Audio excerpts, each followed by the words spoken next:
What's up, everybody? Good morning. I just got off work, and my job today told me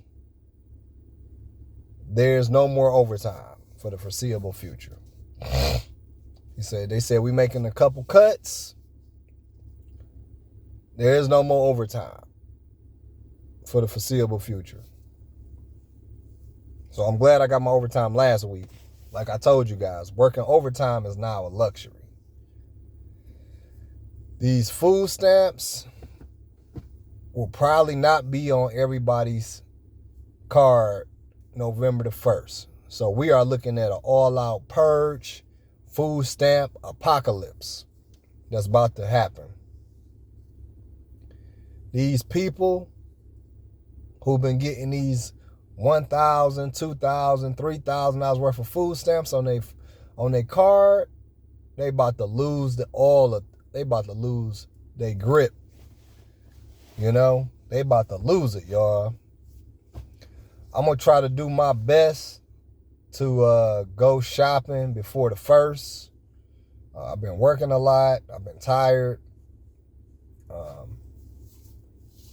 I've been hearing reports, certain people that work in the food industry, people have been trying to push carts out already. Some of y'all already been trying to do it, but it's happening. I would suggest if you hear in these major cities, I would not go shopping without my pistol. I will repeat, I would not be shopping without my pistol. If you can bring somebody with you, bring somebody with you. That sounds crazy, saying that you need to carry your pistol with you while you shopping for your groceries. Now, I always carry, but to all my single ladies out there, I would definitely be carrying. Yeah. Because we don't know what's about to happen. We don't know what's about to happen. You know, these people been privileged for so long. You know, my mother was old school. She used to say, baby, we gonna make a way.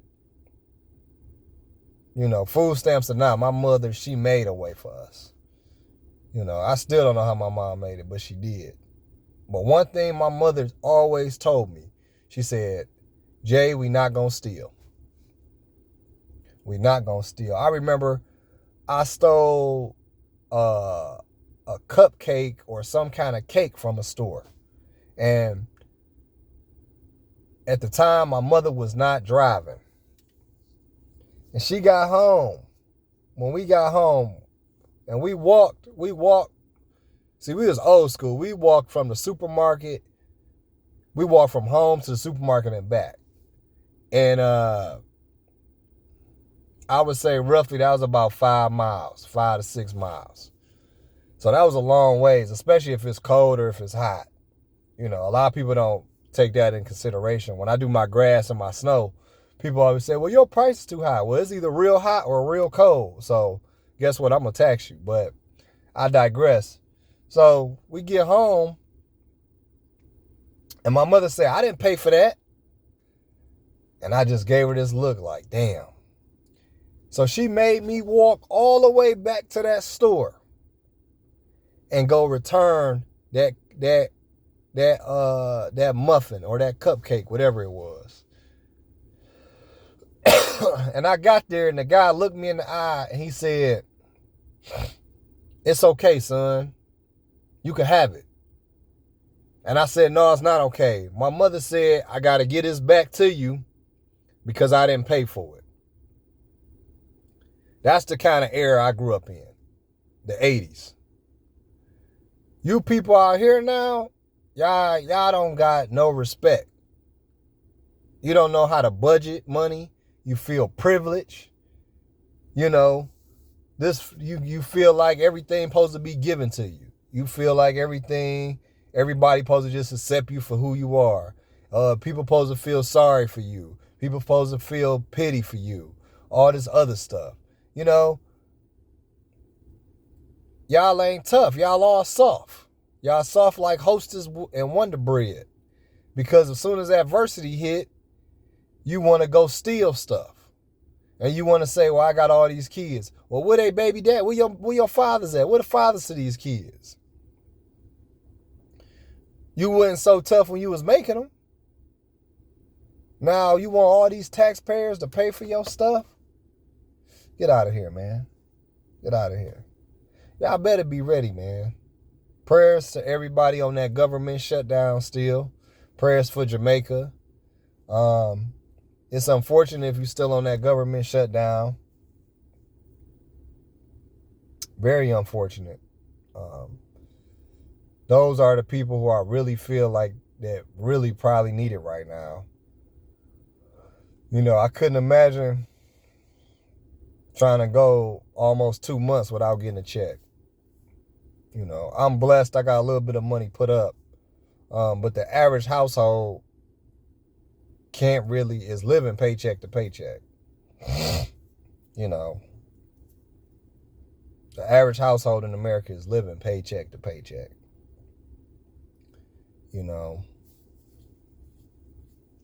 and right now I would suggest I wouldn't be trying to go to no bars. I wouldn't be trying to buy no clothes. No, I wouldn't be trying to do anything fancy. I wouldn't be trying to go on no vacations.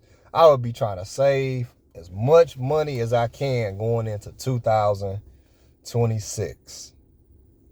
Trying to get there. If you could be debt free as much as possible, I would try to be debt free. Because we don't know what's about to happen. You know, we don't know what's about to happen. These people, you know, all these 250-pound women going on Facebook and TikTok talking about they about to steal, they're going to punch people, they're going to try to steal your food. You know, this is sad, man. This is sad. You know, this is almost worse than COVID. This is almost worse than COVID. I call this a food stamp apocalypse. You know, this is terrible. You know, so it's not about to be a long video. I just want to tell you guys, be safe, be blessed. Make sure you pay attention to your surroundings. Make sure wherever you at, you keeping the armor of God on you. You keeping the light of Christ in your life, because the devil is very busy right now. And if you're not paying attention, he'll get you. You know, he will get you in more ways than one. I love you with the strength of Christ. This is Untouchable City Prepper saying deuce.